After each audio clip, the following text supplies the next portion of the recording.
بسم اللہ الرحمن الرحیم۔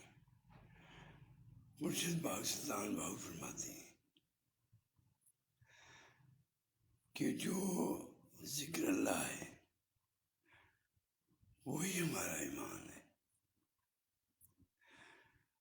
اور جو ذکر اللہ ہمیں نصیب ہوتا ہے وہ محبوب پاک صلی اللہ علیہ وآلہ وسلم کی کرم نوازی سے، ان کے اوپر درود پاک پڑھنے سے ہمیں سیدھا راستہ نصیب ہو جاتا ہے،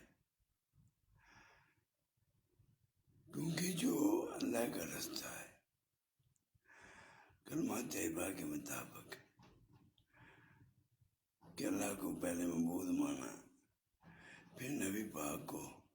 اپنا آخری نبی مانا، یہی ہے۔